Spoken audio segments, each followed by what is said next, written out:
Holisa Alewain, de pie con Israel, una casa de oración para todas las naciones. Dedicatoria para mamá, porque sabemos que si nuestra morada terrestre, este tabernáculo se deshiciere, tenemos de Dios un edificio, una casa no hecha de manos, eterna, en los cielos. Contenido. Prefacio. Parte 1. Histórico y profético. Razones para judío y no judío de unirse en oración. Número 1. Una oración unificadora. Número 2. Judío y gentil. Pedro y Cornelio. Número 3. Preparándonos para el Mesías. Número 4. 18. Número 5. 18 y el hombre fuerte. Número 6. Abre mis labios. Parte 2. Las oraciones de Shemoneh Esrei con explicación de su mensaje mesiánico y los nombres de Dios. Número 7. Avot, los padres. Número 8. Geburot, la resurrección, poder de Dios. Número 9. Kedushot, santidad. Número 10. Da'at, conocimiento. Número 11. Teshuvah, arrepentimiento. Número 12. Sliyah, perdón. Número 13. Geulah, redención. Número 14. Refuah, sanidad y sanación. Número 15. Birkat Hashanim, el año próspero. Número 16. Kibbutz Kailuyot, reunión de los exiliados. Número 17. Din, restauración de la justicia. Número 18. Ha-Minim, herejes. Número 19. Tzadikim, los justos. Número 20. Binya Yerushalayim, reconstruyendo Jerusalén. Número 21. Malkut Beit David, reino de la casa de David. Número 22.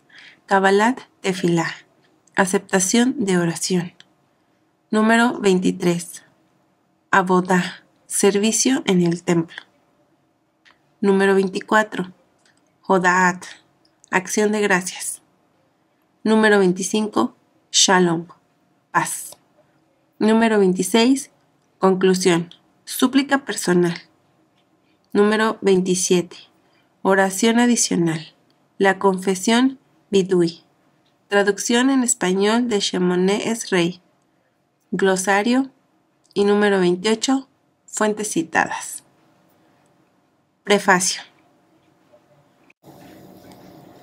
La mayoría de los cristianos el día de hoy contienden con las mismas preguntas sobre la Tierra Santa que plegaron a cientos de generaciones antes que nosotros. ¿Deberían los cristianos apoyar a Israel frente a la creciente opinión negativa en el mundo? ¿Cuánto de lo que vemos y leemos en los medios concerniente a los problemas históricos y políticos entre Israel y los árabes y palestinos son verdaderos? ¿Son los judíos de Israel el hermano mayor de la herencia judeocristiana y merecedores de la fidelidad cristiana? ¿Dónde encajan los cristianos en la visión del pacto? ¿Son parte de Israel? ¿Han reemplazado a Israel? ¿Hay realmente dos pactos separados? El objetivo de Pie con Israel no es presentar respuestas fáciles a estas preguntas. Sí hay respuestas a las cuestiones políticas, económicas, militares, teológicas e históricas. Es el lector que tendrá que investigarlas. No importa cuáles sean las preguntas, es el objetivo de Pie con Israel de responder a todas ellas con una respuesta: la oración. Los no judíos en las Escrituras están en una relación apropiada con los judíos en dos formas. Una forma es a través del servicio leal y de la bondad a los judíos. El servicio leal y de bondad es mostrado por Ruth, Rahab y 2 oficiales romanos. La otra forma de entrar en una relación bíblica apropiada con los judíos es petición ferviente de oración, mostrada por la mujer sirio-fenicia y Cornelio. Los ejemplos estructurales establecen el modelo para cualquier primer paso futuro en las relaciones entre judíos y no judíos, actos de bondad y oración. Mientras que las alianzas políticas y militares pueden tener lugar en los reinos de los hombres, es la alianza de oración la que avanza el reino de los cielos. De pie con Israel enseña a los no judíos sobre la oración judía y si el lector debería aceptar la invitación. Enseñar al no judío cómo orar la oración judía, la misma oración de las 3 de la tarde que Cornelio oró. La oración para el judío ha cambiado poco desde los días de Esdras y Nehemías. El marco básico de la oración orada 3 veces al día por los judíos observantes es la Amida, que significa de pie. Por lo tanto, si uno se para con los judíos, él ora con los judíos. De pie con Israel no es más que orar la oración de pie, la Amida. Esta oración está compuesta por 18 bendiciones individuales y es por eso que la oración también es llamada 18 o Shemoneh Esrei en hebreo. Hay otros términos hebreos en De pie con Israel que los no judíos pueden que no sepan, pero son importantes en retener la herencia cultural de la oración. La Biblia que Jesús utilizó fue escrita en hebreo y arameo. Jesús era un judío de la tribu de Judá y él hablaba y leía fluido el hebreo y arameo. Su nombre es Yeshua, que en hebreo significa salvación. La Biblia que Jesús usó era la división antigua de las escrituras llamada la Torá, la ley, profetas y los escritos, que incluye los salmos. El acrónimo hebreo para esto es Tanakh, o lo que los cristianos llaman Antiguo Testamento. La autora frecuentemente usará Torá, que significa las instrucciones y enseñanzas de Dios, refiriéndose a las escrituras. Debido a su reverencia por el nombre más sagrado de Dios, la mayoría de los judíos sustituyen Hashem, el nombre, o Adonai, Señor, a fin de no profanar el nombre sagrado que frecuentemente es mal traducido y mal pronunciado en las Biblias en español, como Jehová, que no es ni nunca ha sido una palabra hebrea. El Espíritu Santo es el Ruach HaKodesh. Un glosario es proporcionado para ayudar al lector sin conocimiento del hebreo. Cuando los cristianos piensan en los judíos orando, pueden imaginarse a hombres de largas barbas, vestidos de negro, envueltos en largos mantos de oración, balanceándose y usando unas cajitas pequeñas amarradas a sus brazos y frente. Esa imagen puede provocar sentimientos de curiosidad. Puede despertar una profunda identificación espiritual con la gente del pacto. Uno puede ser envidioso de la antigua herencia o agradecido de que él o ella no tienen que participar de tal ritual antiguo de oración. Aprendiendo algunas cosas sobre la oración judía, equipa al cristiano con conocimiento para establecer un vínculo duradero con sus hermanos judíos en el campo sin tiempo de la oración y remueve algunos de los misterios. Si el lector estaría dispuesto a estar de pie con Israel, encontramos un lenguaje común de oración. Y oremos, pues, con sinceridad la línea de apertura de la Amida. Adonai, abre mis labios, y publicará mi boca tu alabanza. Parte 1. Histórico y profético. Razones para judío y no judío de unirse en oración. Capítulo 1. La oración unificadora. La oración de pie, Shemoneh Esrei, es la forma unificadora de adoración, tanto para el judío como para el gentil, creyente en el Mesías Yeshua, como también para el judío que sigue buscando al Mesías. Esta oración es una dicha en fe para ambos, los que esperan el regreso del Mesías y para aquellos que esperan su venida. Es una oración común para todos aquellos que se consideran hijos de Abraham y la oración de fe orada por el centurión romano Cornelio. La reunión de oración entre Pedro y Cornelio en Hechos 10 tiene sus principios en Génesis 1.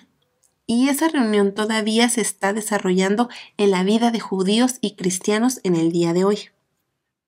La oración de pie, la Amidah, también llamada Shemoneh Esrei, que significa 18 y es llamada así por las 18 individuales peticiones originales que conforman el servicio del Shemoneh Esrei, que es orada por la mañana, después del mediodía y por la tarde. Daniel oraba 3 veces al día mirando hacia Jerusalén, y los judíos también oran en dirección a la ciudad santa.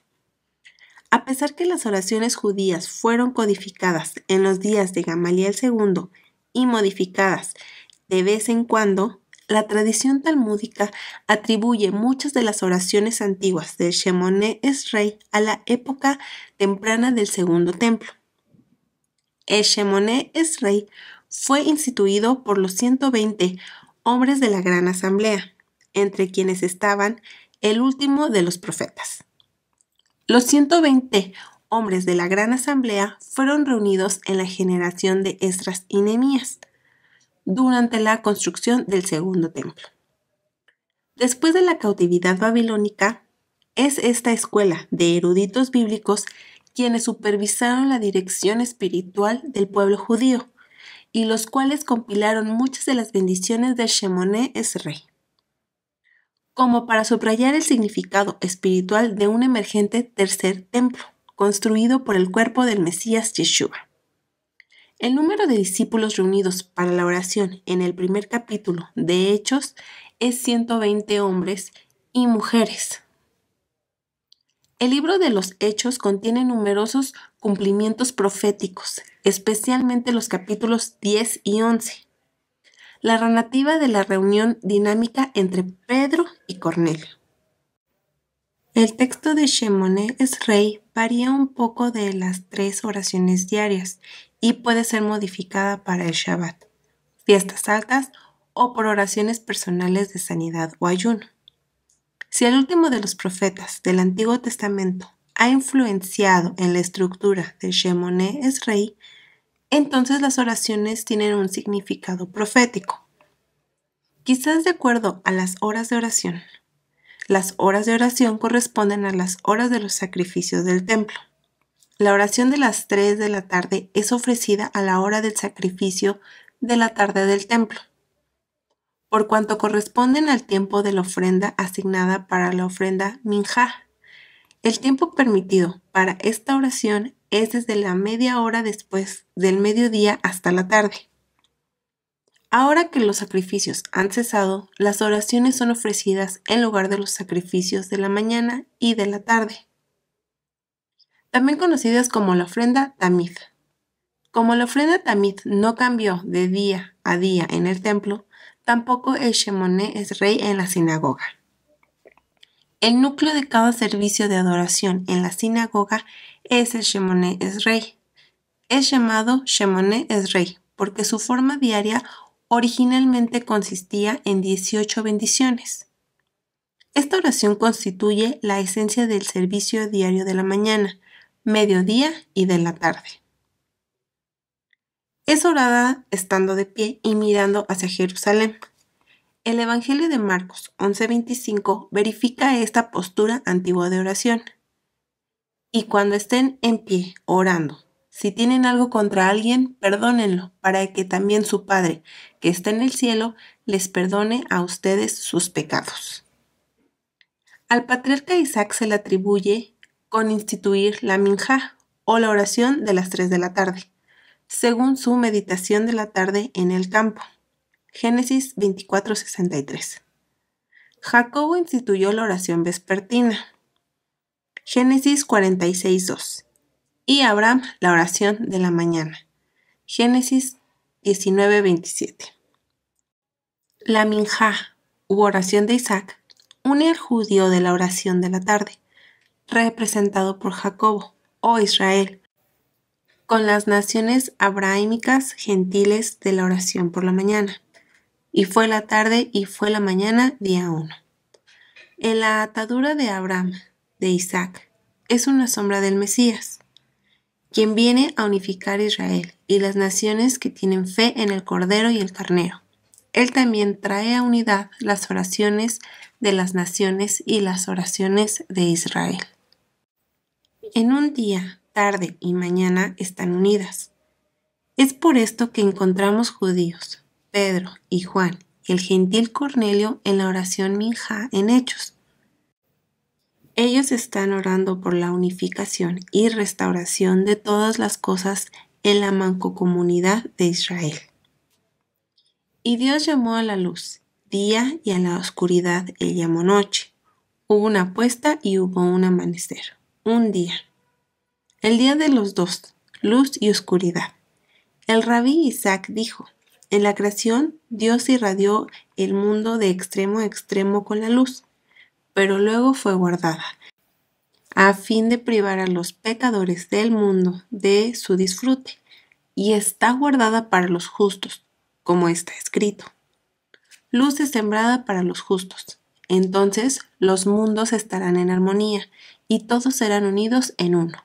Pero hasta que el mundo futuro esté establecido, esta luz está guardada y ocultada. La verdadera luz no se ve ni de día ni de noche en este mundo presente. Después el día del Señor. Sin embargo, la oscuridad del presente terminará, porque Adonai mismo será la luz de la nueva Jerusalén. Hasta ese día, sin embargo, hay una distinción entre el día y la noche. Orando la oración Minjá, profetiza de la nueva Jerusalén, el reino de los cielos en que día y noche cesan, y el poder de Adonai que unifica a todo Israel en su luz. Por esta razón, la oración Minjá es ofrecida cuando el día y la noche se funden. Yeshua es la puerta para el reino unificado, como el Cordero de Pascua. Él fue muerto entre las tardes, o a veces traducido como tarde. En los tiempos del segundo templo, los corderos de Pascua eran ofrecidos por cada familia inmediatamente después de la ofrenda tamid de la tarde, que es sacrificada 1 hora antes o aproximadamente a la 1:30 de la tarde, y ofrecida 1 hora después, 2:30. Los corderos de Pascua son ofrecidos aproximadamente a las 3 de la tarde, la hora de la oración, a la hora en que día y noche se funden. El Cordero, la fuerza unificadora del día y de la noche, judío y gentil, es ofrecido como sacrificio. Es el sacrificio del Cordero de Pascua que abre la puerta a la unidad. La evidencia es la sangre aplicada a los postes de las puertas, la entrada a la casa, o mejor dicho, la casa de Adonai. Capítulo 2. Judío y gentil. Pedro y Cornelio. El Shemoné es rey, independientemente de su evolución en el tiempo del segundo templo, es una oración común para los dos, judío y temerosos de Dios. En los Hechos de los Apóstoles, Pedro y Juan observaban las horas de oración. Un día subían Pedro y Juan al templo a las 3 de la tarde, que es la hora de la oración. Hechos 3:1. En Hechos, Pedro y Juan aún están acostumbrados a orar en el templo a las horas de la oración, y ellos encuentran un hombre lisiado, probablemente un judío. A la hora de la oración Minjá, la hora novena, esto es 3 de la tarde. La inhabilidad del hombre lisiado de caminar en la vida de la gente del pacto lo hizo pobre. Él pedía limosnas en la puerta La Hermosa y recibía oro y plata de reino, que es la fuerza de caminar hacia el templo de Israel como un hombre fuerte. Su espera por las limosnas en la puerta se compara al término común para un no judío que practica algo de la Torá, pero que todavía no se ha convertido al judaísmo. Él es un, entre comillas, prosélito de la puerta.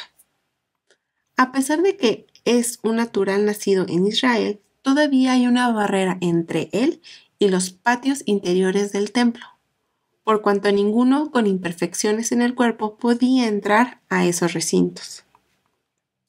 La correlación de la oración minjá con el hombre lisiado se encuentra en la ley judía, en Berajot 34b del Talmud. El código de la ley judía y comentarios leemos: la minjá tiene el mismo alto grado de santidad que es generalmente traído por una persona pobre. La razón es que un hombre pobre puede tener que ayunar su pan diario en orden de costearse su ofrenda, por lo que su minjá tiene un alto nivel de santidad. La preocupación de Adonai por los pobres es evidente por la cantidad de estipulaciones en Levítico, para que el hombre pobre pueda traer una ofrenda a un costo reducido, ya sea tórtolas o comida en vez de carne, o un solo cordero en vez de muchos. La solicitud de ayuda minjá de este hombre pobre a los discípulos de Yeshua es dotado con un especial favor de su Padre en el cielo. Las oraciones Shemoné es rey de fe de Pedro y Juan de las 3 de la tarde, hora de la minjá, ministro de sanidad al hombre lisiado, este judío restaurado ve los preciosos pies de Pedro y Juan que le traen a él las buenas nuevas del Mesías Yeshua. Él ya no tiene que sentarse afuera de la puerta la hermosa como un gentil, pero ahora él puede caminar, saltar y adorar a Adonai en el templo. Yeshua es la puerta hermosa a la casa de Dios, por fe en la sangre del Cordero, minjá, quien fue sacrificado a la hora de la oración como un memorial eterno. El israelita restaurado puede entrar al templo en pie fuerte. El lisiado es reunido con sus hermanos judíos y a su Mesías en la vida del pacto. Él afirma la bendición de Shemoné es rey. Bendito eres tú, Señor, quien sana al enfermo de tu pueblo Israel. Cornelio también estaba en la oración minjá cuando fue visitado por el ángel. Este vio claramente en una visión, como a la hora 9 del día, que un ángel de Dios entraba donde él estaba y le decía: Cornelio. Hechos 10:3. Mientras que muchos lectores se imaginarían a Cornelio de rodillas con manos juntas, tal como hacen los cristianos el día de hoy, la verdadera imagen se vería muy diferente. Cornelio aprendió del único Dios de Israel de los israelitas.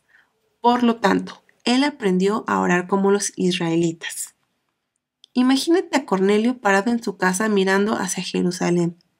Él da 3 pasos hacia atrás, luego 3 pasos hacia adelante, simbólicamente entrando en la presencia de Adonai. Él empieza a orar. Entre comillas, Adonai abre mis labios y publicará mi boca tu alabanza.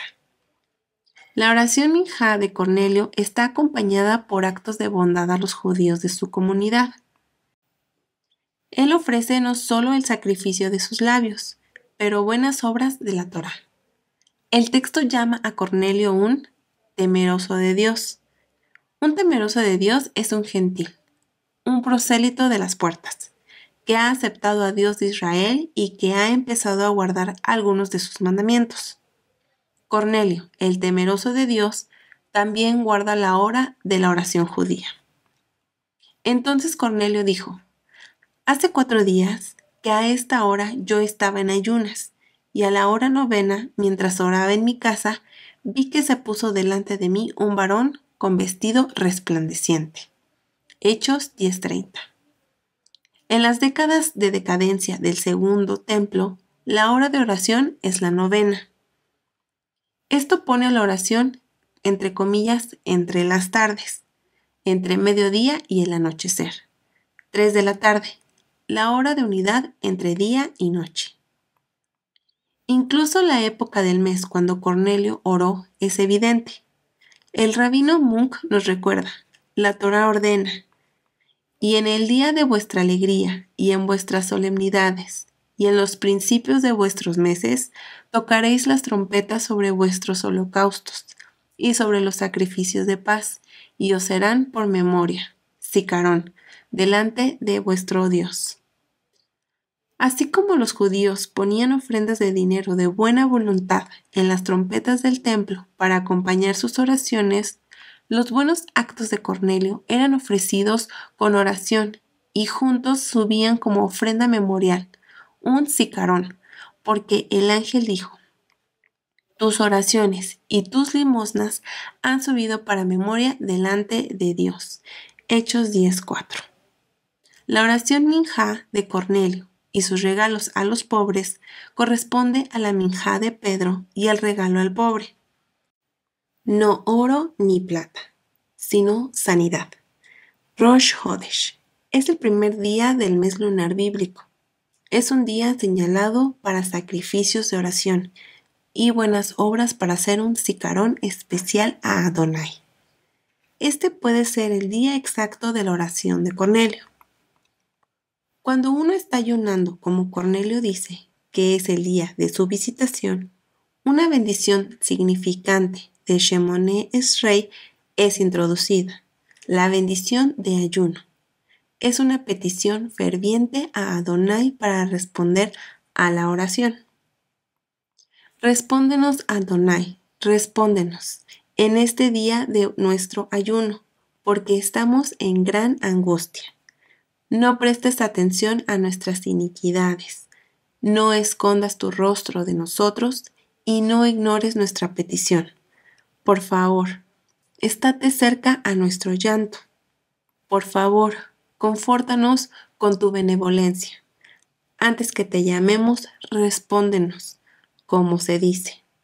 Y será que, antes que ellos llamen, yo responderé. Mientras que estén hablando, yo escucharé. Porque tú, Adonai, eres el que responde en tiempo de angustia, que redime y rescata. La respuesta a la oración minjá fervorosa de Cornelio es de hecho esta. Mientras que él todavía estaba hablando, Adonai escucha y responde. Cornelio es recompensado no solo con la aceptación de su sicarón, ofrenda de oración, sino redención para toda su casa. Y la puerta es abierta para la reunificación de judío y gentil en la comunidad de Israel. La traducción judía ortodoxa del Nuevo Testamento claramente conecta el sicarón o memorial a la unificación de judío y gentil a través del sacrificio del Mesías. Pablo urge a los efesios: tengan sicarón, memorial, que ustedes estaban en aquel tiempo sin conexión y separados del Rebé, Melech HaMoshiach, estando enajenados de la ciudadanía de Am Berit, de Yisroel, siendo extraños a los Beritot HaHavatja, perdidos, y teniendo no tikva, esperanza, y sin Dios en el Olam Hase. Pero ahora en Rebé, Melech HaMoshiach Yehoshua, tú que anteriormente estabas en el extremo más remoto del patio, has sido acercado por la capará del Adam de Moshiach. Por lo tanto, ahora no eres más Sarim y extranjero, pero tú eres miembro ciudadano de los Kadoshim y Benei Bayit, miembros de la familia de Dios. La Reina Valera traduce el mismo pasaje. Por tanto, acordaos que en otro tiempo vosotros, los gentiles, en cuanto a la carne, en aquel tiempo estabais sin Cristo, alejados de la ciudadanía de Israel y ajenos a los pactos de la promesa, sin esperanza y sin Dios en el mundo. Pero ahora en Cristo Jesús, vosotros que en otro tiempo estabais lejos, habéis sido hechos cercanos por la sangre de Cristo. Porque Él es nuestra paz, que de ambos pueblos hizo uno, para crear en sí mismo de los dos un solo y nuevo hombre, porque por medio de Él los unos y los otros tenemos entrada por un mismo Espíritu al Padre. Así que ya no sois extranjeros, ni advenedizos, sino conciudadanos de los santos y miembros de la familia de Dios.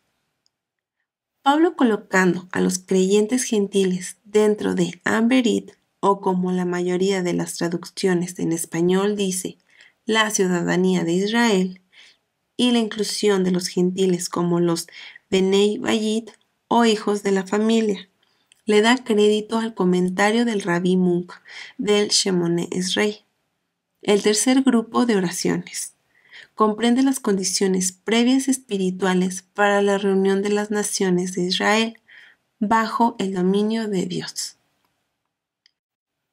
De acuerdo a las predicciones de los profetas, la fundación moral y espiritual tendría que ser puesta antes que la rehabilitación de nuestra gente pueda tomar lugar.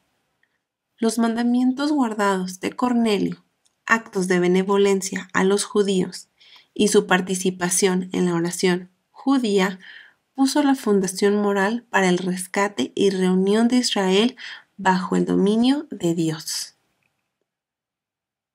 Capítulo 3. Preparándonos para el Mesías. La oración Minjá de Cornelio nos da un indicio de su preparación para ir más allá de la puerta del hombre inválido. La Minjá, como sustituto de la ofrenda diaria tamid de sangre salpicada 2 veces al día en los 4 cuernos del altar, expresa la disposición del adorador de rendirse al poder de su cuerpo y espíritu, tanto como individuo como también como miembro de la nación a lo divino. La oración Minjá de Cornelio expresa el deseo de rendición del Santo de Israel y de injertarse a la nación de Israel. Los 4 cuernos del altar u oración representan las 4 esquinas de la tierra. Esta oración reconoce fe en la promesa hecha a Abraham de que todas las naciones de la tierra serían bendecidas a través de la simiente de Abraham.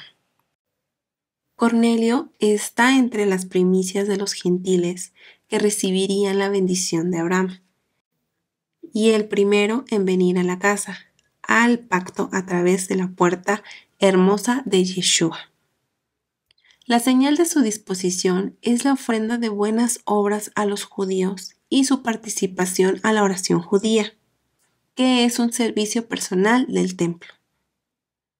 A pesar que anteriormente prosélito de la puerta, Cornelio va más allá en fe del patio de los gentiles. La oración Minjá y buenas obras de la Torá son la señal de una disposición personal para la venida del Mesías. De acuerdo a Chofetz Chaim, uno de los principales comentaristas judíos de la venida del Mesías, las oraciones de Shemone Esrei indican una preparación personal para la venida del Mesías. Él escribió: «Qué vergüenza y turbación tendremos cuando venga el Mesías. No tendremos dónde esconder nuestra vergüenza cuando se haga aparente que no nos preparamos.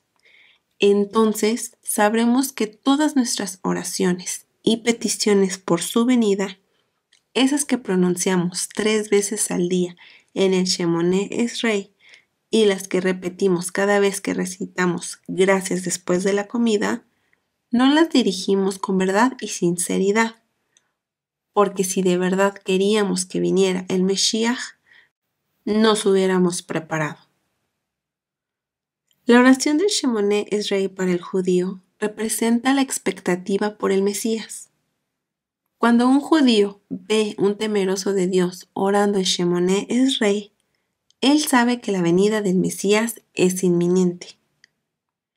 Pedro está en una azotea, a mediodía, cuando él ora en la casa de Simón el curtidor. Sabemos que la minjá puede ser ofrecida tan temprano como media hora después del tiempo señalado hasta la caída del sol. Puede ser que el hedor del trabajo del curtidor haya llevado a Pedro a la azotea para empezar sus oraciones en una hora más temprana, ya que algunos de los ingredientes para el curtidor podía ser excremento de perro. Pedro cae en un trance. ¿Por cuánto tiempo? El texto no lo dice, pero nosotros podemos imaginar que él está experimentando su visión en la hora señalada para la minjá. Los mensajeros de Cornelio llegan y se paran en la puerta, al igual que el hombre pobre pidiendo limosna. Los prosélitos de las puertas se encuentran en el umbral irrumpiendo hacia el interior de la familia de Dios a través del Evangelio de Yeshua. A pesar de que gentiles vinieron a la puerta de un hogar judío procurando el Evangelio del Mesías, ellos no se convirtieron a judíos por escuchar el mensaje. Pedro va con los gentiles a la casa de Cornelio y en violación de la ley judía, no la Torá, cruza el umbral para proclamar el Evangelio. Los gentiles también pueden aplicar la sangre unificadora del Cordero a los postes de sus puertas. Ya no están más parados en las puertas y ellos están unificados con Israel, la casa de Dios, porque cuando el Cordero de Pascua es comido, aquellos que se reunieron alrededor de él formaron una familia, al igual que el Cordero fue servido completo. La oración minjá de Shemoneh Esrei son las llaves para renovar la expectativa por el Mesías. Cornelio, un gentil, ofrece sacrificios de bondad a la comunidad judía y ayuna junto con las oraciones minjá. Sus oraciones de unificación resultaron en la puerta abierta del Mesías a los gentiles. Sirve como un sicarón, recordándole al Shaddai de su promesa a Abraham. Si de nuevo los fieles gentiles hacen obras de bondad para la comunidad judía, guardan los mandamientos de Yeshua, ayunan y ofrecen oraciones minjá que afirman fe en la venida del Mesías y su restauración de Israel, entonces puede ser que nosotros abrimos la puerta para el retorno del Mesías y la unidad de nuestra fe será establecida. Judíos alrededor del mundo oran el Shemoneh Esrei diariamente. Algún lugar en el mundo, en estos momentos, judíos están orando por la venida del Mesías. Desde la salida del sol hasta su ocaso, sea alabado el nombre del Señor. Esta oración para la venida del reino empieza con Shema, escucha, oh Israel, el Señor tu Dios, el Señor es uno. Si los creyentes judíos y gentiles carecen de poder de Pedro y Cornelio de tener oraciones contestadas, entonces ellos deben mirar hacia el mover más poderoso del Espíritu Santo. El poder estaba presente cuando judío y gentil, creyentes en el Mesías, ofrecieron oraciones diarias, corporativas por la restauración de Israel. Y ellos eran celosos por los mandamientos de la Torá. Las 4 esquinas de la tierra serán sacudidas con la expectación y poder sanador de Yeshua manifestado cuando judíos y gentiles estén unidos en oración.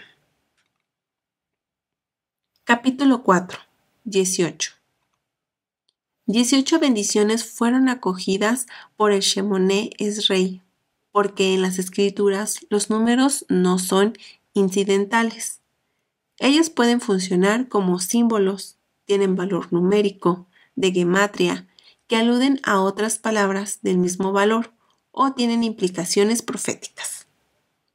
A pesar de que algunas prácticas de ocultismo usan, entre comillas, números para la suerte, la gematria bíblica no te dice la suerte, te dice la importancia. En las Escrituras se pone mucho cuidado a los números de años que un rey gobernó o el tiempo que un ancestro vivió.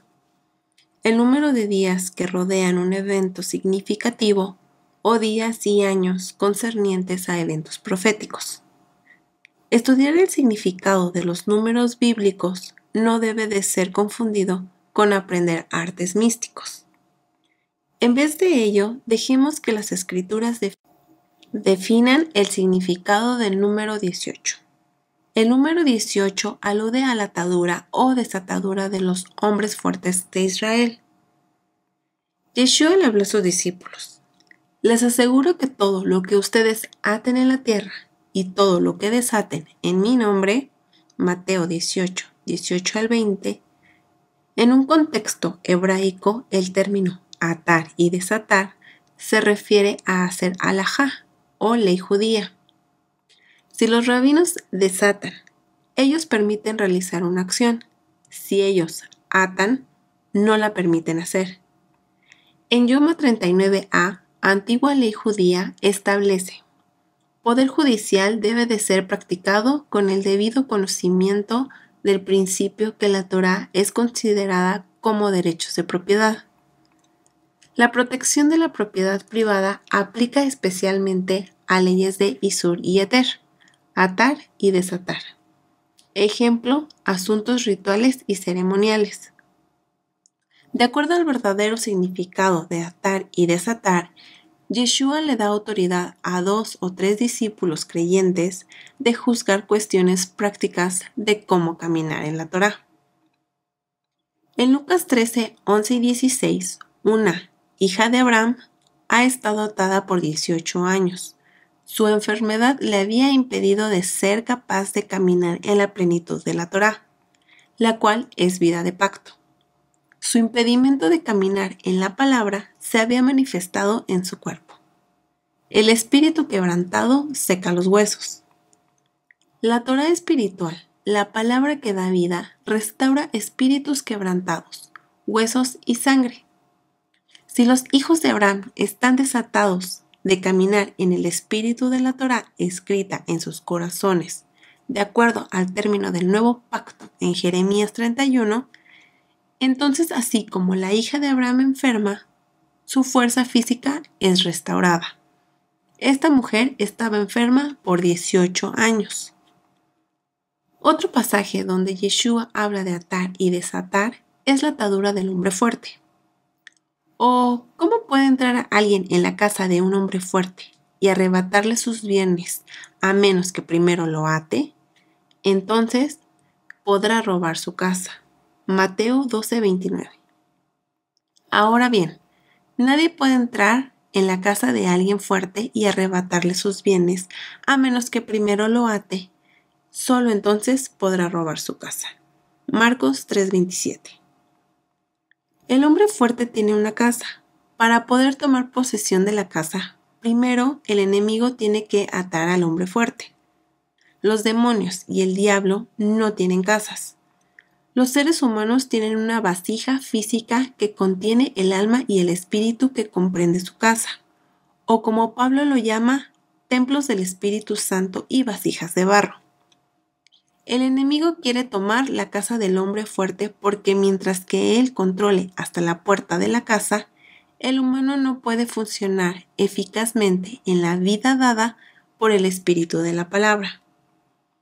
Por esta razón, Yeshua dice que cuando uno se arrepiente y barre la casa para que esté limpia o se purifica a sí mismo del reino de la muerte, inmediatamente él tiene que comenzar a amueblar la casa con cosas del Espíritu Santo. Él tiene que comenzar a moverse en el mobiliario de la palabra de Dios. Una aspiradora constantemente busca ser llenada. La casa humana es una aspiradora espiritual y solamente absorberá el Espíritu Santo o un espíritu impuro. No existirá perpetuamente en el vacío. Yeshua le advierte al oyente de resistir el regreso del espíritu inmundo, no solamente barriendo la casa para que esté limpia, sino que la amueble de la misma manera que el templo físico. El templo de la casa del individuo requiere un altar de sacrificio para crucificar la carne, la fuente para el lavado y agua de purificación de la palabra, un altar de incienso para oración, una mesa para partir el pan con el compañero israelita, una menora llena de aceite para la iluminación del Ruach HaKodesh y el artículo más sagrado de todo, la voz del Altísimo hablando íntimas palabras vivas de en medio de los querubines, respirando vida a sus mandamientos en el corazón del creyente. Si el enemigo quiere tomar posesión de la casa, él tiene que atar al hombre fuerte para que no entre a los atrios del templo con alabanzas y evitar que guarde los mandamientos de la Torá. Si el hombre fuerte es desatado, él está habilitado para alabar y guardar la Torá escrita en su corazón. La oración de apertura de Shemoneh Esrei dice: Mi Señor, abre mis labios y publicará mi boca tu alabanza. ¿Cuánto tiempo ha pasado desde que un gentil ha aprendido esta oración? En la historia de la Iglesia, el engañador ató al hombre fuerte de la casa desde muy temprano. Él convenció a los padres de la Iglesia de atar a las congregaciones de Yeshua para no guardar la totalidad de la Torá, para que ellos se puedan desasociar de las costumbres judías, como las fiestas bíblicas y el Shabbat, que no son costumbres para nada, sino la palabra eterna de Dios. Por esta razón, los creyentes en Yeshua se han mantenido en un estado de impureza por un poco menos de 1800 de años, 1800, desde el tiempo en que los gentiles empezaron a dominar las congregaciones. La dominación gentil ocurrió alrededor del tiempo en que los 12 apóstoles originales murieron, como Policarpo, el discípulo de Juan. Por el segundo siglo, estas grandes luces se extinguieron y no había más aquellos con conocimiento de primera mano de la observancia del cristianismo disponible para influir en la formación y práctica de la doctrina, a lo que también podemos llamar halajá. Los padres de la Iglesia promovieron una doctrina alegando que la ley de Adonai, su Torá, sus enseñanzas e instrucciones para un pueblo santo eran de alguna manera esclavitud e incredulidad. Se convirtió en algo menos que ley perfecta de libertad, descrita por Santiago, el hermano del Señor, en su epístola a las 12 tribus dispersas en el extranjero. En esta generación, sin embargo, los que estuvieron atados por la Torá están siendo soltados. Donde está el Espíritu del Señor, hay libertad para guardar los mandamientos.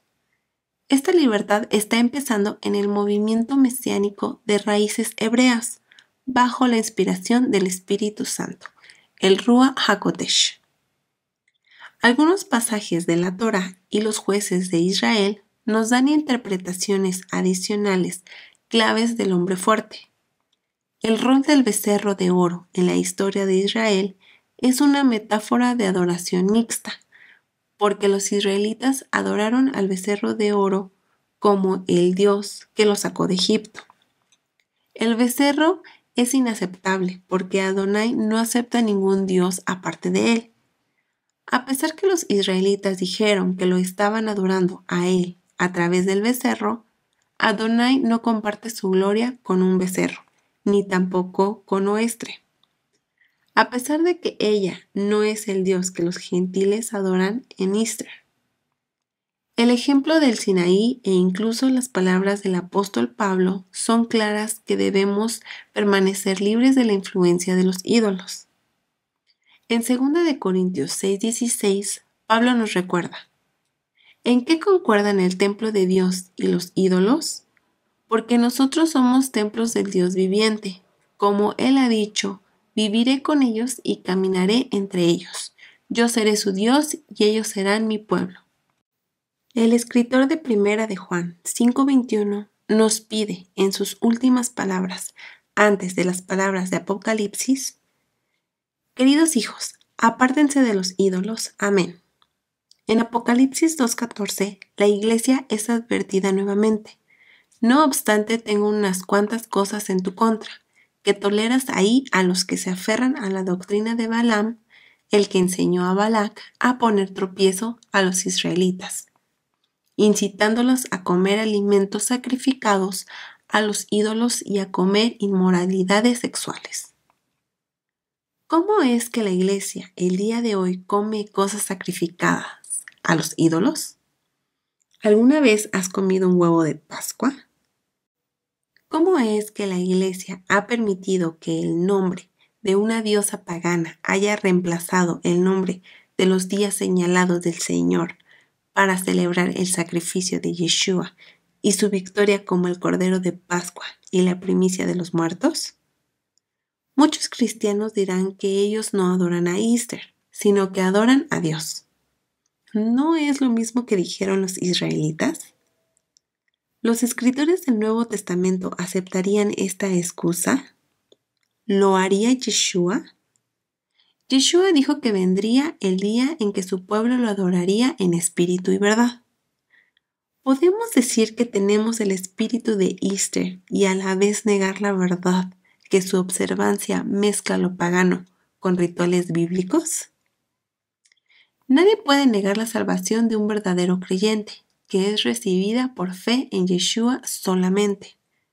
Pero hay serias dudas de la habilidad de los cristianos de caminar como el hombre fuerte en Israel.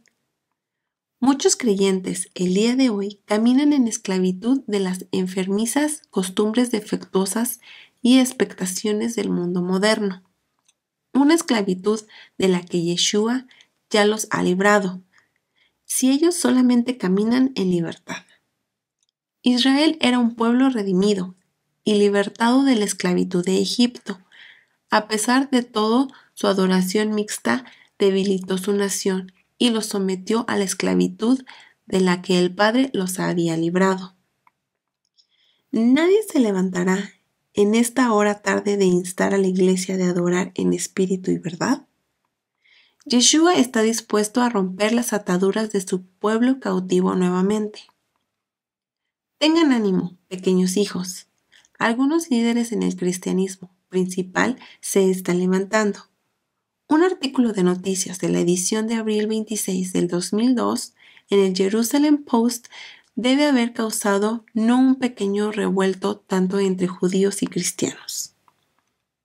Estamos barriendo el paganismo de Easter fuera de la iglesia y aplicando las estaciones de Dios, dijo la conductora de CBN World Search, Christine Dark, quien dirigió a más de 200 cristianos de 15 naciones en una conferencia de Pascua en el Hotel King David en Jerusalén. Easter realmente procede al cristianismo, así que nosotros ya no decimos Feliz Easter, porque la palabra de Dios dice, no mencionéis ni se oiga en vuestros labios el nombre de otros dioses.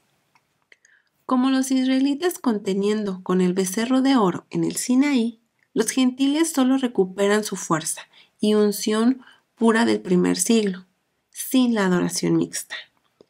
El mensaje profético de Jueces 3 habla a esta generación.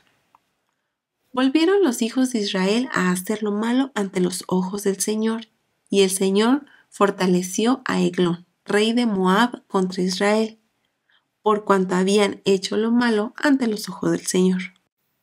Este juntó consigo a los hijos de Amón y de Amalec, y vino e hirió a Israel.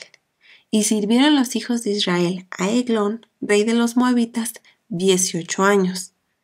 Eglón hirió a Israel y tomó la ciudad de las palmeras. Jueces 3, del 12 al 25. El derrocamiento del rey Eglón por el juez israelita Ahod implica una estratagema para hablar con el rey Eglón a solas. Pero luego el juez Ahod apuñala al rey Eglón con su daga. El rey Eglón era tan obeso que la grasa cubrió la daga y Ahod escapó antes que los súbditos de Eglón se dieran cuenta que estaba muerto. Ni usaron el baño por el hedor que salía de los residuos del intestino. Eglón en hebreo significa parecido a un becerro y Ahod significa unión no dividida. El juez Ahod es hijo de Huerá, que significa grano. Las palmeras en las escrituras representan a los justos. Salmos 92:12. El rey, como un becerro, posee a los justos por 18 años. Luego, una unión no dividida, hijo de grano, derrocó uno como un becerro. La palabra de Dios es afilada, una daga de 2 filos, por la cual la adoración mixta es derrotada. El rey como becerro es tan gordo que la grasa oculta la daga de Ahod. Los miembros adictos a la prosperidad excesiva de la Iglesia estarán muertos por algún tiempo antes de que cualquiera sujeto a la adoración de uno como el becerro se dé cuenta, porque la adoración mixta oculta la verdadera palabra de Dios. El texto dice que la suciedad salió afuera. La espada del Espíritu, la palabra de Dios, expondrá la suciedad de nuestras vasijas de barro. Permitirá que las cosas impuras que nos han sido purgadas sean derramadas. Para derrocar la influencia del sistema de adoración como el becerro, judíos y gentiles, los hijos del grano, los hijos de la palabra de Dios, tienen que reconocer la unidad de Dios, la unión no dividida, a través del mandamiento más grande, el Shema. Escucha Israel, el Señor tu Dios, el Señor uno es. Entonces nosotros progresaremos a través de la oración de rendición unificada de aquel que dijo, yo y el Padre somos uno. Es una mezcla de paganismo y verdad que blasfema el nombre de la unión, no dividida. La oración de Pedro y Cornelio, el Shemoneh Esrei, afirma la fe de la unión no dividida para derrocar al enemigo. Después de 18 años, el Señor levantó un juez en Israel. Una de las bendiciones del Shemoneh Esrei declara, restaura a nuestros jueces como en los tiempos de antaño y a nuestros consejeros como al principio. Oremos por los jueces de Israel para que se levanten y rompan los 18 cientos de años de opresión y atadura de la Torá. Otra prueba de que 18 unidades es un límite en la escritura de la opresión a Israel es Jueces 10, del 6 al 16, de los cuales el más notable verso es: los cuales oprimieron y quebrantaron a los hijos de Israel en aquel tiempo, 18 años. A todos los hijos de Israel que estaban al otro lado del Jordán, en la tierra del amorreo, que está en Galaad. Este fuerte librador llegó a Israel después de 18 años, o 18 unidades de adoración mixta en Israel. Él restauró la fuerza a Israel para caminar en la Torá y quitarnos de entre sí los dioses ajenos, y sirvieron al Señor, y él no pudo soportar más el sufrimiento de Israel. Jueces 10:16. ¿Están los cristianos al día de hoy afligidos por el enemigo? Déjalos sacar afuera todos sus dioses ajenos de entre ellos, y el Padre en los cielos no soportará más el sufrimiento. Capítulo 5. 18 y el hombre fuerte. Aún otro pasaje que nos enseña la importancia del número 18 es Meselemías, a quien Dios paga. Tuvo hijos y parientes, 18 hombres fuertes. Primera de Crónicas 26:9. El número de un grupo fuerte de hijos y parientes es 18. El nombre Meselemías, Dios paga, tiene importancia. El nombre Jerusalén o Jerusalén tiene una doble implicación en el hebreo. No solamente es un lugar de shalom, paz, sino que la raíz, la palabra shalem, él paga, da a entender que Dios pagará o cumplirá completamente en ese lugar cuando el Shaddai pasó la antorcha ardiente por los cuerpos en el pacto que cortó con Abraham. Él puso a Abraham a dormir, que significa que si Abraham o sus descendientes quebraran el pacto, entonces Dios mismo tenía que pagar. Por supuesto que el pacto fue quebrantado, y en el lugar Jerusalén, el Shaddai pagó y cumplió el pacto quebrantado con la sangre de su propio hijo,